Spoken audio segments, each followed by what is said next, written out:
Didn't see you there.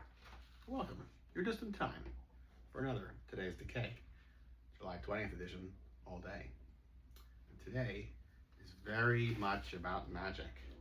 That's right. What happened? Well, I'm getting ahead of myself here with this book, but in 1869, Howard Thurston was born, who was, in his time, one of, if not the world's greatest magicians, completely capturing the imagination and excitement of the late 1800s and early 1900s audiences. As we learned last week, he purchased a good deal of his performance from the then retiring Kellar the magician, who was like the end-all be-all for this type of content. But filling in and continuing his legacy, Howard Thurston really did quite an incredible job at it. He would have been contemporaries with Harry Houdini, but Houdini, whether you realize it or not, was had a very different approach. He was really an escape artist more often than not, and looking to debunk seance and occult type people who were trying to pass this off as like real deal issues rather than entertainment.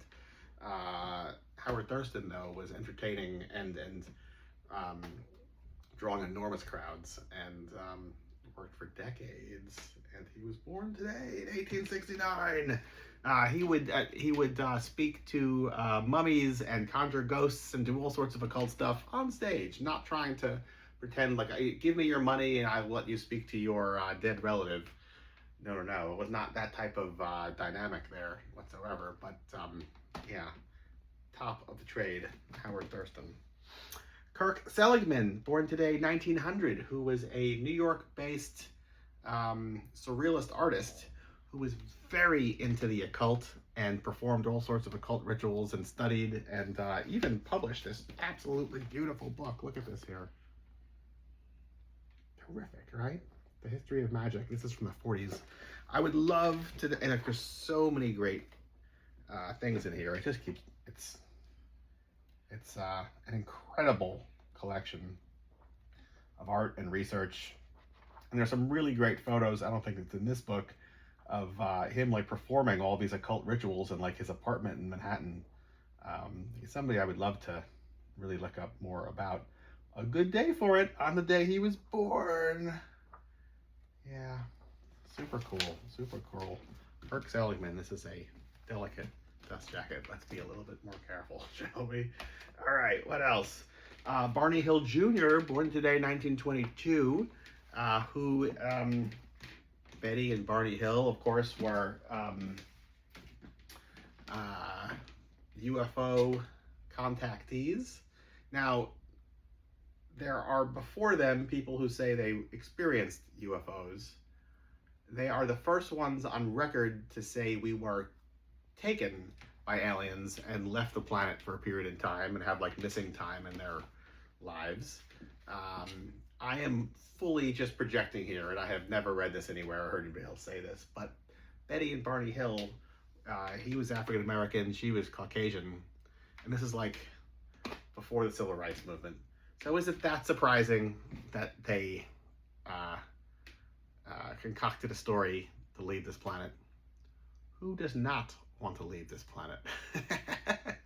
Considering, like, in their case, racial tensions going on and people hating them for them loving each other. I don't know. Could be right, could be wrong, but just throwing it out there. Sleepy LaBeef, born today, 1935. I love Sleepy LaBeef. I was lucky enough to see him live a series of times in the 90s and maybe early 2000s. He was such a weird performer, though, at that point. I wonder when he started doing this particular thing, but he basically like wouldn't finish a song. He played for like what felt like hours, but played like the first verse and chorus, and then another verse maybe, and then transitioning into like a solo into like a different song's verse and then chorus. And it just kept going and going, and to the point, like, how many songs have we heard? It feels like an unbelievable amount of like covers and things, you know, not all originals or something. But it was like such a strange approach to music that just like, well, that's Sleepy LaBeef for you. He's gonna do it. Little did I know when I saw him at that point that he's also in The Monster and the Stripper, aka The Exotic Ones, co-starring or starring opposite whatever Georgette Dante. Here is I have. Maybe I'll take that off the wall. Here's some original original newspaper advertisements for The Exotic Ones, starring Sleepy LaBeef right there on the promotional art. What does this say? Warning, warning, so shocking. Unless you can stand vivid realism, it might snap your mind. Exotic showgirls panic when a monster escapes in a New Orleans. It says joint, but it really is strip joint. They cut it off with a magic marker. Stars and producers will have an autograph party in the concession after the first showing. Amazing. Starring Fort Smith's own Jack Horton as the New Orleans gangster Marty Weasel of the underworld. That is not the selling point. It is Georgette Dante and it is Sleepy LaBeef, who plays a 10-foot-tall Swamp Thing monster, and she plays this absolutely incredible fire-breathing showgirl. The Exotic Ones. Absolutely amazing. I wish I knew of this movie when I saw him when I was a kid. I did not. Shame on me. What are you gonna do? That's living. That's living. What else? Diana Rigg, born today in 1938, of the Avengers. Not the band The Avengers. Not the Disney franchise The Avengers. But the TV show from the 60s, The Avengers. Yeah. Paul Cook, born today in 1956. Not the Sex Pistols, of course. Yeah. Not the Filth and the Fury movie that he may or may not be associated with. But the real deal Sex Pistols.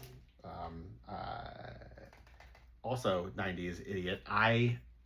Kendra had gotten me on the list to see the 96-ish reunion show, and I chose not to go because Glenn Matlock was not my Sex Pistol. I was like full on Sid Vicious as like a teenager, and after like Sid and Nancy or the Great Rock and Roll Swindle or whatever it was, I got into my head, like probably just interviews or something, that like Glenn Matlock was just not my person to support. And like that was so dumb, because then I remember seeing them on, I want to say Letterman or something like that later that evening. At this point, I already missed the show in the city, and they just, as soon as like they came on, I was like, oh no, this is really good, and like I've missed it, and I never got to see them again. Oh well, such is life. You live, you learn. Tig Wayne, born today in 1958, who I am lucky enough to have seen. He is the singer of Buzz and the Flyers, who have a very soft spot in my heart. He, after that, was also the singer of Joe Boxer. But Buzz and the Flyers existed that like pre-neo rockabilly. There's not even like a scene yet. It's the same time frame as like Robert Gordon coming up from, was he in DC or Baltimore, to be in the Tough Darts, and then him play solo with Link Ray, and Levi and the Rockettes are just beginning to come over to New York and play with members of the Heartbreakers, and all this is like happening in Max's Kansas City and similar, and there's like, and Crazy Cabin are also playing New York. The Stray Cats are not a thing yet, and all these bands are like connecting with each other, and it's all like punk, but there's no real genres per se, and Buzz and the Flyers are just the coolest. And I was lucky enough to see the Rebel Night guys say, and the whole crew brought Buzz and the Flyers out to play. I don't know, early 20-teens, mid 20-teens, something like that. Brilliant. I will never forget it. I'm very happy to have seen that. And then, yeah, did they play at Vegas as well? Either way, they definitely played Rebel Night. And I will never, it will never not be funny that Say from Rebel Night threw like this big going away party to end Rebel Night for good because he was moving back to Japan.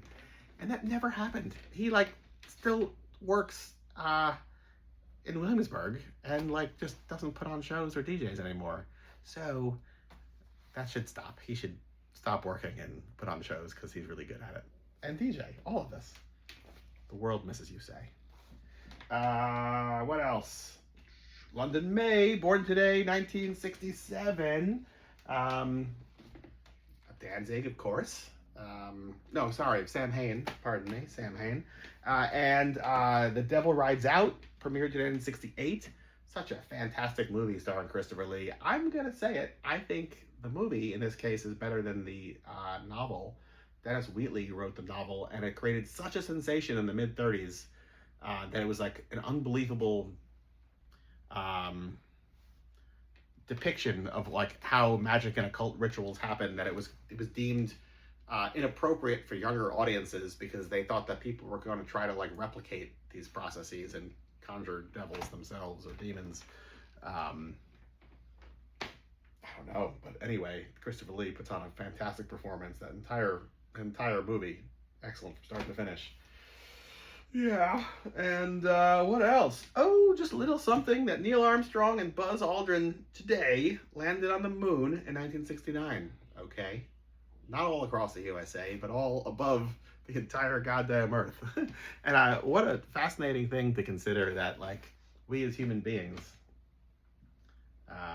are here not to exactly witness that per se, but like the generation that did. There are people who are like, I don't know, say middle-aged in the 60s, who would have grown up